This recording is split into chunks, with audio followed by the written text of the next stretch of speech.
Hi, everybody. My name is Richard.lesperance. I go by the name of my man Richard. Welcome to A Better Lifestyle. Today, this is part two of my conversation with Olivier Mankondo on plant-based nutrition. So, welcome back, Olivier. Thank you very much for having me for the second time, Richard. I'm really grateful to be here. Yeah, great. It's my pleasure.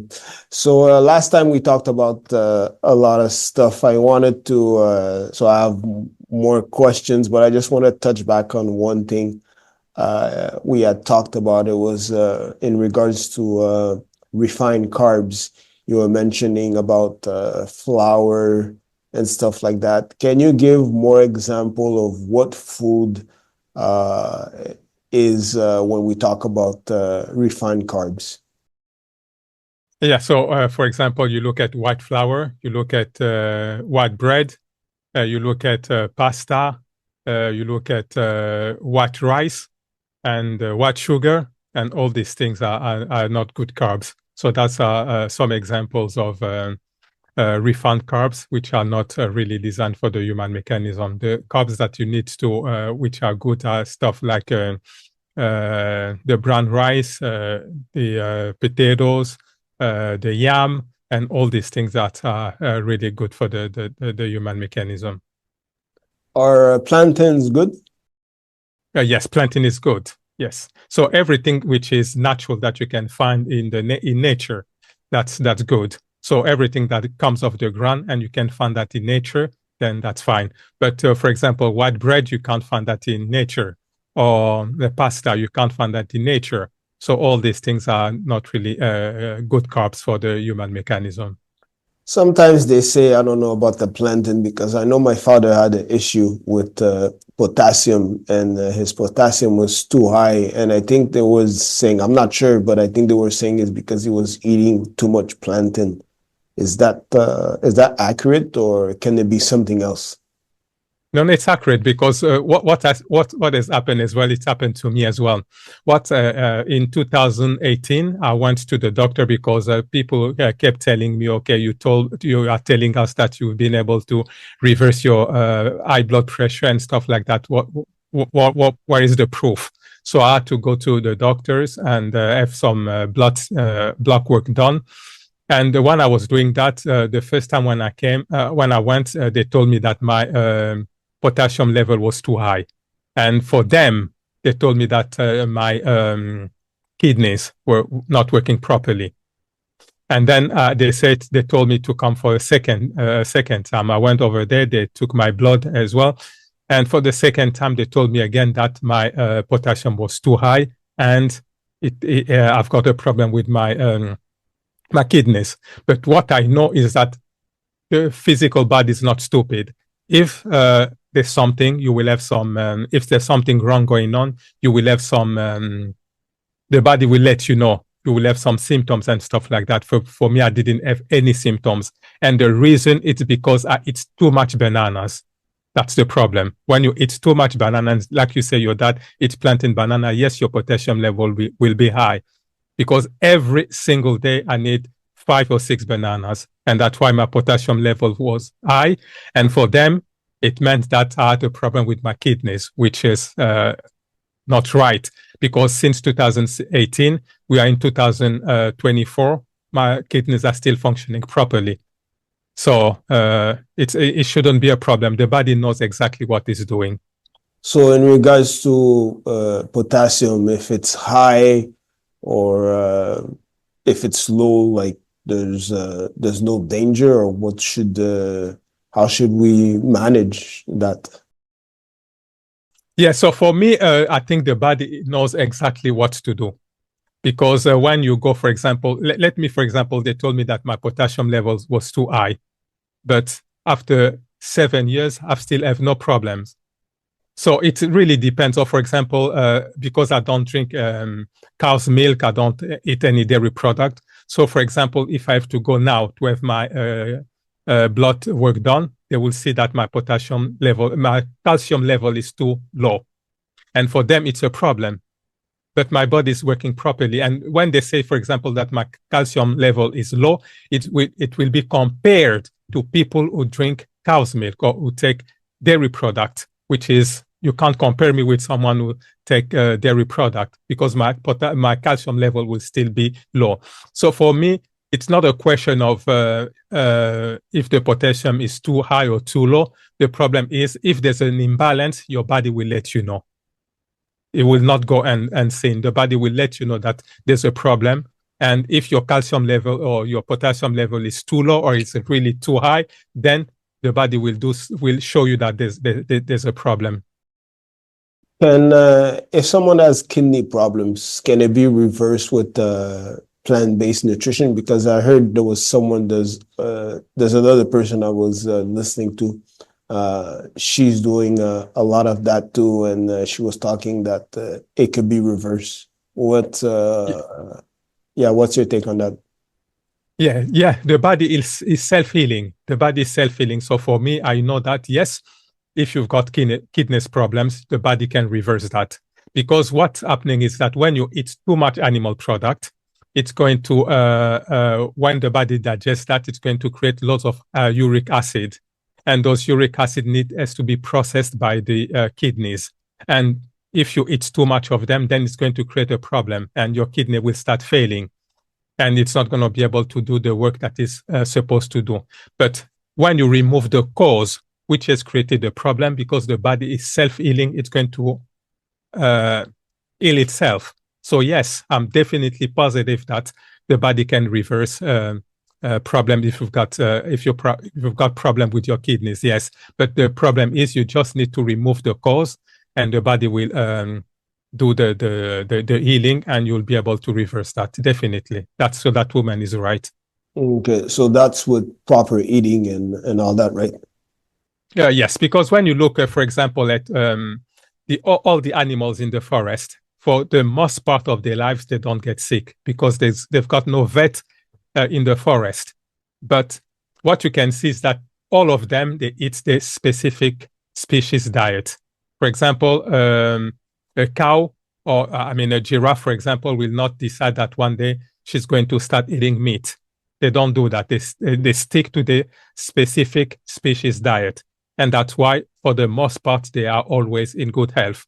And that's exactly what we have to do. So if we eat the food biologically designed for the human mechanisms, it's become very, very difficult to become sick. Like me, for example, like I've said, for the past 8 years, I've not been sick a single day, not even a headache, because I'm eating the food biologically designed for the human mechanism, which are fruit, vegetables, legumes, grains, nuts, and seed. If you eat that way, I don't see why you will be sick. And as well, on top of that, you need as well to control your thought, because if you keep entertaining negative thought in your mind, yes, you will be sick even though you eat the right food. So it's the health is holistic. So you need to look at your diet.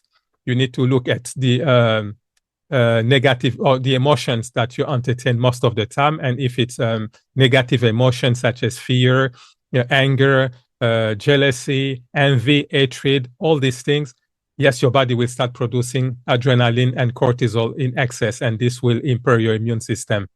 And of course, you need as well to look at what you put on your skin and on your hair, because when you look at the cosmetic product, they've got loads and loads of harmful chemicals, such as the sodium laureth sulfate that you see in most of the cosmetic product, or the the benzoate, and there's lots of bad chemicals that they put in the cosmetic product. So if you look at all these things, you control your thought, you control your diet, you control what you put on your skin, on your hair. You take a regular trip to the park when you can breathe fresh air, you expose yourself to sunlight, you sleep correctly.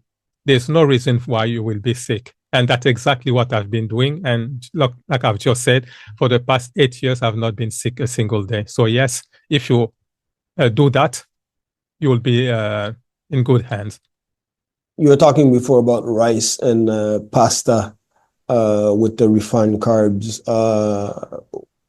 Brown rice is better than white rice, right? Yeah. Yeah. Why is that? It's because when you look, for example, at white rice, white sugar, white flour, when they are produced, they are not white. but to give them the white appearance, they are polished. And in the process, they lose all the vitamin, the nutrient, the fiber, and they become very, very toxic to the human mechanism. So by eating those food, it's going to make you overweight. It can make people start to have some cardiovascular diseases and stuff like that.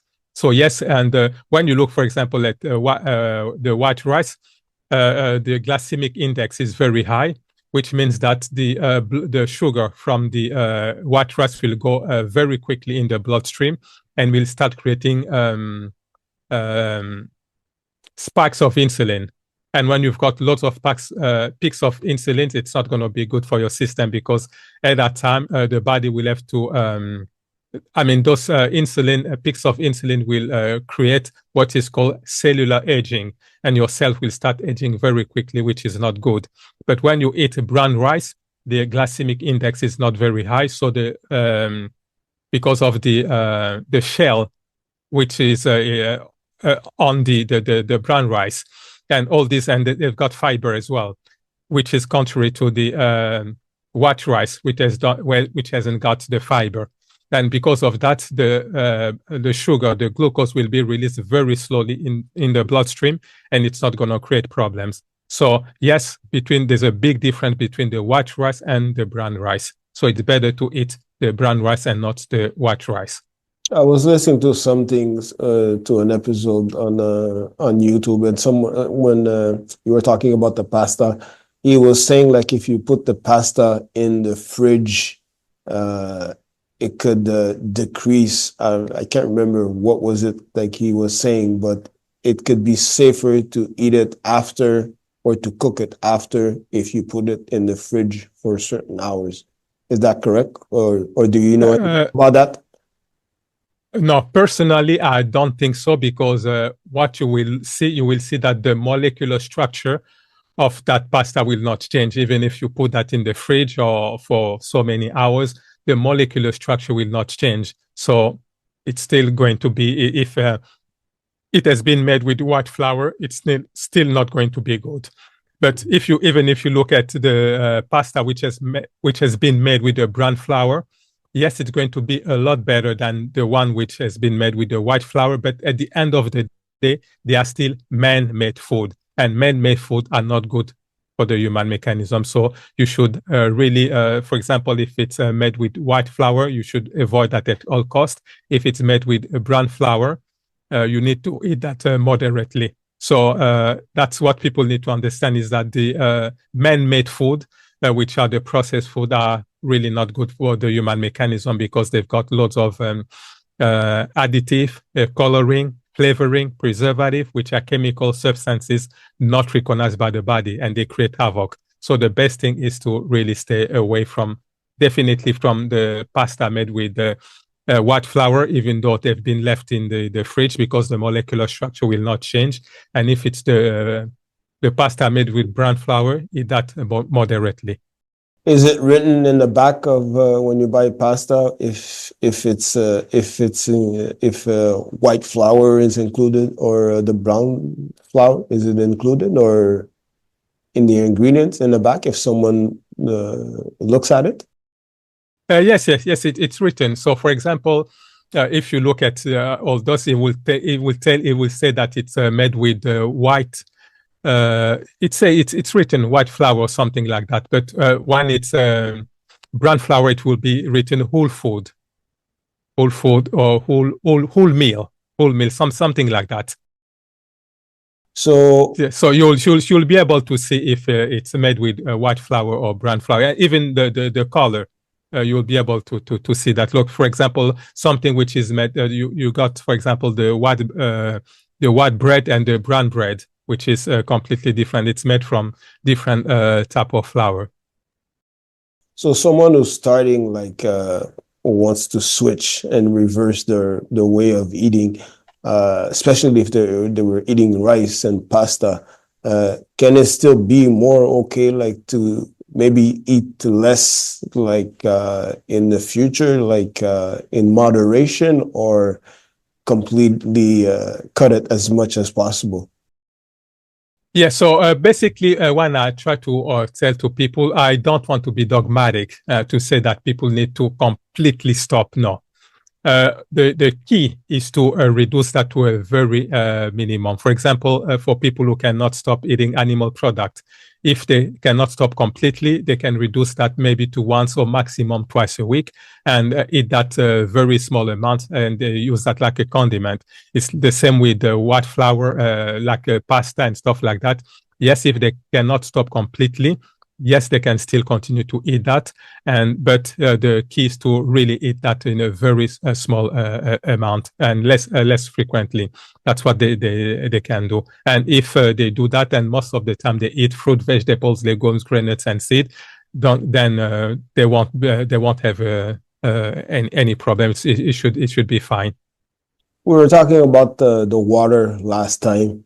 Is because I was traveling somewhere and I heard someone talk about coconut water. Is that good? Yes, of course, coconut water is good, but it needs to be the natural one, not the one that they sell in the supermarket where they've been packaged and stuff like that. No, if, for example, you can have a coconut, you open it yourself and you drink that water, then that's the best thing that you can do. But when it's put in cartons and stuff like that, then it's already been transformed. It's not. It's already been processed, and that's not the same as the coconut water that you can take from a coconut that you open yourself and you drink the water. So if you take yourself and drink the water, then yes, that's perfect. But the one that they sell in supermarket, it's not really what you want. What about people who drink a lot of coffee? Yeah, that's already bad because when you look at coffee will dehydrate your body. So basically what people need to understand is that your body is 72% water and a lot of functions to be executed need water. And when you drink coffee will dehydrate your body. So it is said, I don't know if the calculation is right, but they say that for 1 cup of coffee, you're going to lose 3 cups of water in your body. And basically the coffee will dehydrate your body. And when your body is dehydrated, it's not a good thing. It's going to it's going to make your body acidic, and an acidic body will be a field for microbe to strive. And the best thing is really not to take coffee. And coffee as well is like it's going to give you like a false kind of energy that you don't normally have, and that's not right. So the best thing is just to avoid that. If you want to have a lot of energy and stuff like that, you need to take off the food that make you tired. And for example, when you look at animal product, normally the bowel transit time is 3 days or 72 hours, which means that it's the time that this kind of food takes to pass through our system, which is different compared to fruit, for example, we take 3 to 4 hours. And when you eat, for example, you take a piece of meat and you leave that outside for 3 days. When you during the summer, when you come back after 3 days, you will see that that piece of meat will be in a rotting state. You will see maggot, you will see flies. It's going to stink. And when you eat animal product, because it's going to take 3 days in our system, and when you look at the internal temperature of a human being, it's 36 degrees centigrade or 98 degrees Fahrenheit, which is hot, which is even more than a summer day. So when we eat meat, the same rotting process that I've just told you, it's going to happen. And the food, that meat will start rotting inside your gut. And because of that, the body will have to produce loads and loads of energy to try and reduce that number of bacteria. And that's why you will see a lot of people are always tired. They can go to sleep at night, they wake up in the morning and they are still tired. And the first thing that they will do is to grab a cup of coffee or to take some kind of energy drink.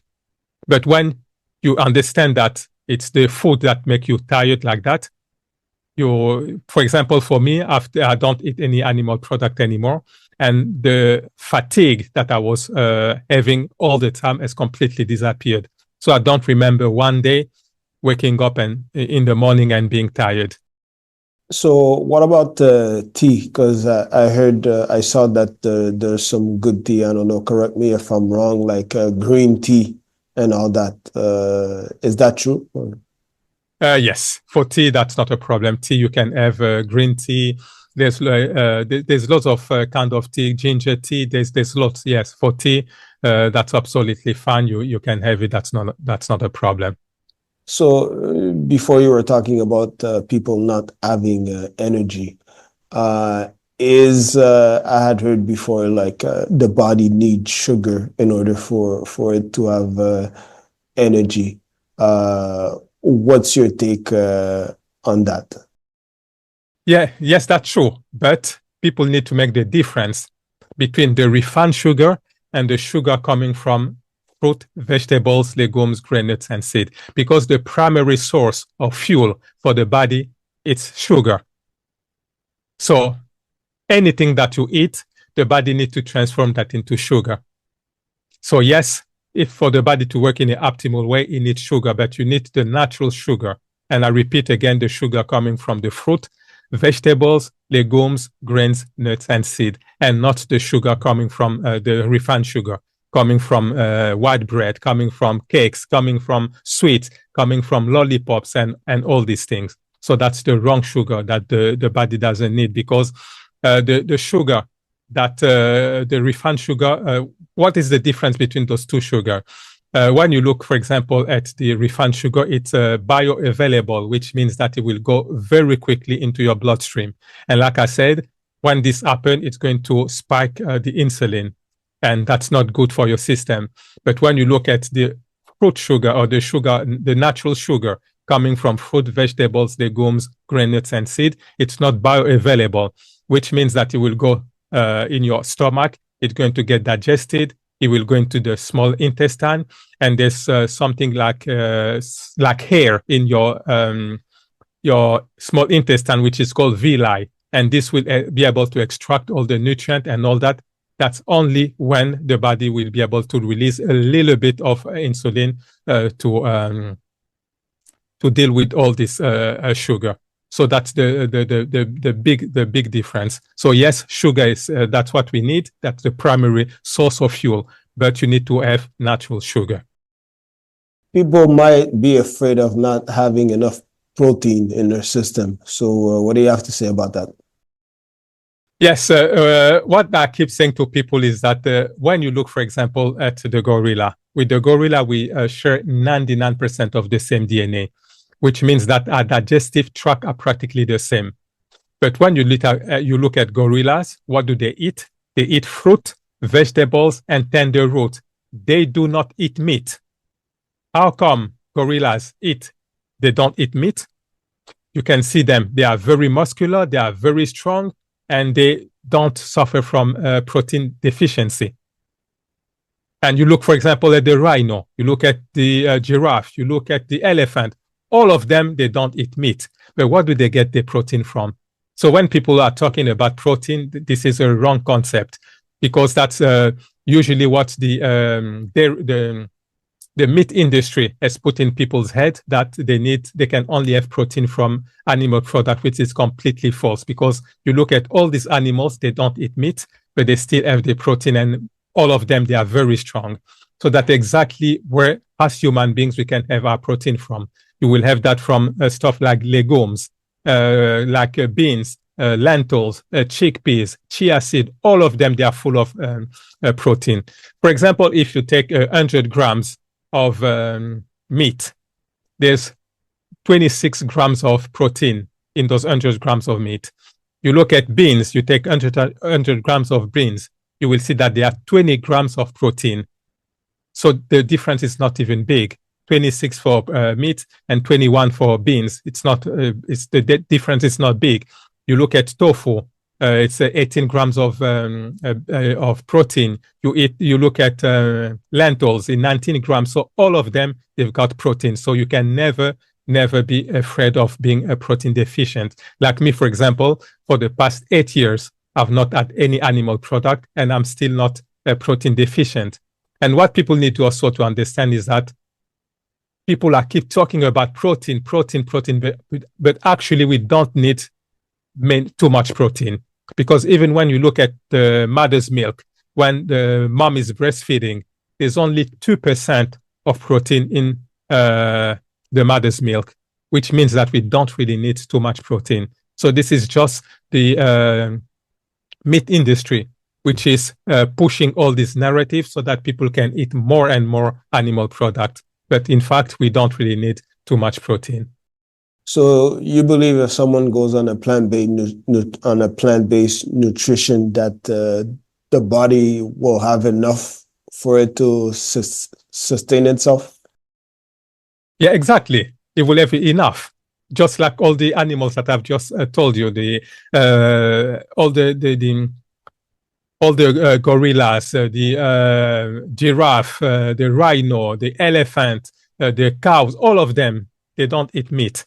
So the same as us, if you eat a varied plant-based nutrition, so you eat enough fruit, enough legumes, grains, nuts, and seed, there's no reason why you will not have your protein requirement met. So people don't have to be scared. And I'm a living example of that. I don't eat meat. If really what I was doing was wrong, I would have been sick. But like I say, for the past 8 years, I've not been sick a single day. And my body is not even telling me that I don't have enough protein and stuff like that. Because if you don't have enough protein, there will be consequences. But up to this day, 8 years, my body is still functioning properly. So people don't have to be scared. So when it comes to snacks, I was looking at the alley in the grocery stores in the organic section. You have chips and all that. Those things are man-made, right? So those things are not good. No. Even though you go to the plant-based section or the vegan section, at the end of the day, they are still processed food. So processed food, which are man-made food, are not good for the human mechanism. Yes, you can have them once in a while. That's perfectly fine. But if that's what you have to eat every single day, it's not good. For example, I still have some vegan ice cream. But for example, now we are in November. I would say for all this year, I will maybe the most that the vegan ice cream that I had is maybe 5 times. But I still have that, but it was 5 times. It's not much. So yes, people can still have them, but they need to still understand that these are not the food biologically designed for the human mechanism, and they need to eat that moderately or sparingly. Because a lot of people, they think that, oh, because it's plant-based, then it must be good. No, they are still processed food. The food that are designed for the human mechanism is the food that you find in nature. If it grows in nature, then yes, that's what you have. That's the food designed for the human mechanism. So it's all about being well educated, I guess, in regards to all that, right? Yes, you need to be well educated. Yes, because there's a lot of misinformation going around, and all this misinformation, for me, I've got the impression that it's the dairy industry, the meat industry, and all that who are spreading those false information. For example, they will tell you that you need you need to have calcium from by drinking cow's milk. You need that because apparently if we don't have that, we'll be calcium deficient, which is completely false because I don't take any dairy product and I'm not calcium deficient. So there's people really need to and learn a lot of things, or most of the things that they've been told since going to school and all that, and start learning new concepts. And because of that, they will be able to have a different belief system. And because of that, they will be able to radically transform their lives. Okay. 2 quick questions before we go. The first one, we've been trained to eat like 3 meals a day. How can someone, what would you say like someone should, in regards to eating like 3 times, 2 times, 4 times, not having snacks in between? So how should people like go about that? Yeah, so what people need to understand is that in the society, we've been conditioned to eat multiple times in a day. And we've been told that, oh, you need to eat a lot of times because it's going to give you strength and all that, which is completely false. And that's the the food industry, which are spreading those false information so that people can eat many times and they will be able to sell lots of food, but that's completely false. Because what's happening is that every time when you eat, your body will have to produce insulin. And the more you're eating, the more insulin your body will produce. And I've just said that what will happen is that you will have a cellular aging, where your cells will start aging very quickly. And obviously, you will get old very quickly and you will die very quickly. So that's what people need to understand. You don't have to eat too many times. And what's happening as well is that every time when you eat, the body cannot produce what is called the human growth hormone. And the human growth hormone is responsible for the growth of all your tissues in your body. And what's happening is that when the body is when you're digesting food, the body will produce insulin, and it will not be able to produce the human growth hormone at the same time. So these two hormones cannot be produced at the same time. And you can understand that if you're constantly eating, you're constantly having snacks and stuff like that, the body will not be able to produce the human growth hormone. And on top of that, when you are constantly eating, the body cannot do the cleansing and repair. It cannot do that. It's like, for example, if you've got your car, you take it to the garage, you can't drive it at the same time. So the body can only do the cleansing and repairing only when it's not digesting food. So you can understand that when you keep eating multiple times in a day, you will never give your body the chance to do the repair and cleansing. So that's what people need to understand. And as well, when you are not constantly eating, what will happen is that your body will go through a process which is called autophagy, which is a process where the body eats its own waste. So you can understand that people really, really need to be mindful when they eat. So what personally what I'm doing, I'm eating eat twice a day. I eat at noon and at 6 p.m. And in between, I don't have any snacks because I want to give my body enough time to do the healing and cleansing. And if you look, for example, because I don't have, when I have my last meal at 6 p.m., the next one will be at 12 p.m. So it's like 18 hours where I'm not eating anything. And in those two meals between 12 and 6, I'm not eating as well. So I give my body something like 20 hours a day where it's not digesting food. And that's really, really something that people would like to do. And this will enables you to slow down your aging process. It will be able to enables you to lose weight and to maintain that. It will be able to have a strong immune system and stuff like that. So what I will ask people, because as a beginner, I will not ask people to go straight to 2 meals a day. I will ask them to still do 3 meals a day. And they can eat in a window of from 10 a.m. to 6 p.m. So they can put those 3 meals in that window. And that's what people can do if they still want to benefit from doing intermittent fasting. Last question. In 1 minute, can you tell like the people, because changing that habit from normal eating, well, not normal eating, but the way they were eating before, and then to change to plant-based or whatever, if they want to make a change in about a minute, can you talk to us about the mindset, like to prepare for that? Yeah, the mindset is very, very important, because with that good mindset, it's not going to be possible for you to change that. So you need to have a winning mindset. People need to tell themselves that they are able to do it, because when I said to people, okay, it's better to go on a plant-based nutrition, the first thing that they will say, oh, I can't stop eating meat. It's going to be difficult. I'm not going to be able to do it. And as soon as you say that, because the mind is very, very powerful, you're not going to be able to do it. You're going to fail. So you need to have a good mindset. You need to have a winning mindset. You need to tell yourself that you're going to be able to do it. You need to go with the open mindset and see that you will be able to do it. And you will need to take all the myths that people are telling about the plant-based nutrition, about the not having enough protein, about being tired. all these myths, you need to put that aside. You need to unlearn all that people you've been told and start learning new stuff. And at that time, you'll be able to make the change. And what people need to understand as well is that this, when you go on a plant-based nutrition, it's not a diet where you do that for a few weeks or a couple of months or something like that. This is a lifestyle that people need to put that in practice so that they can have a longer and fruitful life. Where can people learn more about you and follow you?